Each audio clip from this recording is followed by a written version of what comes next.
Hello students.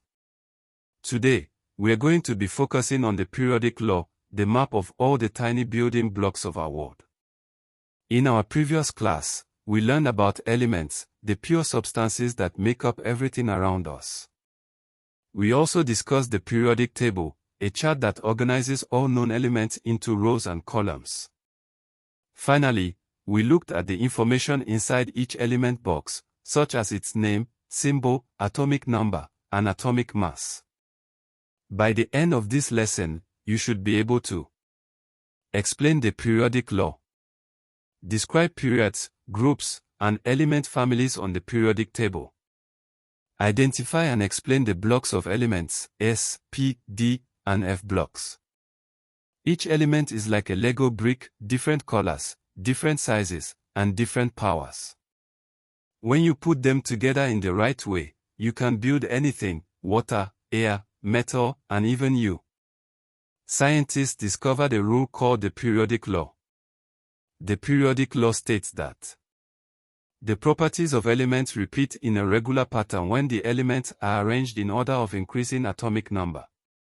This means that when elements are lined up by their atomic numbers, that is, by the number of protons in their atoms, their chemical and physical properties follow a repeating pattern. That is why elements with similar properties appear in the same vertical column, called a group. We call this repeating behavior periodic, because it happens again and again in cycles, like a song that repeats its chorus. The periodic table is arranged into rows and columns. The horizontal rows are called periods, while the vertical columns are called groups. Elements in the same group have similar properties because they have the same number of outer electrons, also called valence electrons. These electrons act like their hands for making friends, that is, reacting with other elements. The periodic table can also be divided into blocks. There are 4 major blocks: the S block, P block, D block, and F block. S block elements are the very reactive metals, like sodium and calcium. They easily give away electrons. P block elements include nonmetals like oxygen, metalloids like silicon, and some metals. It's the most mixed block. D block elements are the transition metals, such as iron, copper, and gold. They are shiny, strong, and often colorful. F block elements are the rare ones, found at the bottom of the table. They include lanthanides and actinides, used in magnets and lasers. Before we go further, let's look at how elements are classified. All the elements on the periodic table can be divided into 3 main classes: metals, nonmetals, and metalloids, which can also be known as semimetals. Metals are found on the left side of the table. They are shiny, good conductors of heat and electricity, and can be bent or stretched. Examples are iron, sodium, and copper. Nonmetals are on the right side. They are dull, brittle, and poor conductors. Examples are oxygen, nitrogen, and chlorine. Metalloids are found along the dividing staircase line between metals and nonmetals. They have properties of both metals and nonmetals, for example, silicon, used in computer chips. Now, let's meet the groups of elements that behave in similar ways, also known as families. Group 1, alkali metals. Very reactive, they easily lose 1 electron. Examples: sodium in salt, and potassium in bananas. Group 2, alkaline earth metals.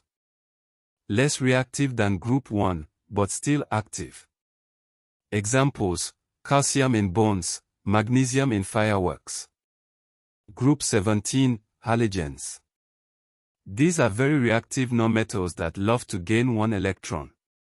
Examples: chlorine in swimming pools, iodine for cleaning wounds. Group 18, noble gases.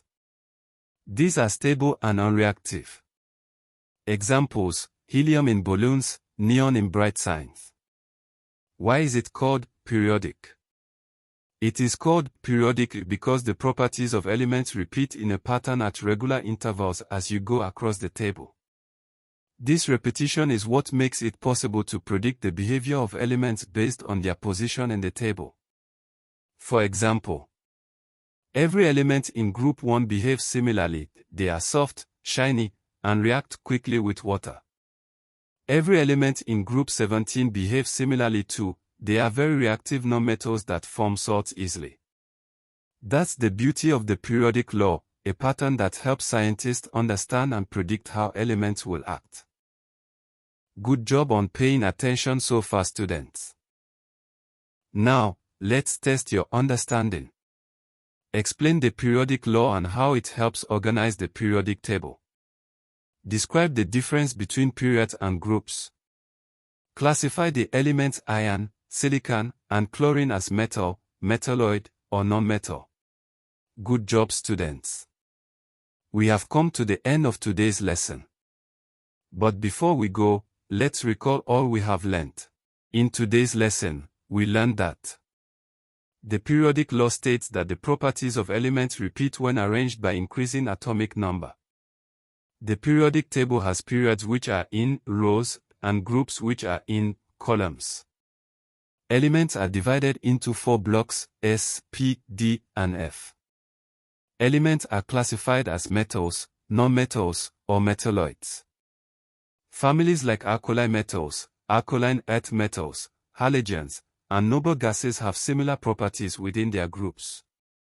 In our next lesson, we'll explore periodic trends, how properties like atomic size and ionization energy change across the table. Thank you for your time, and bye for now.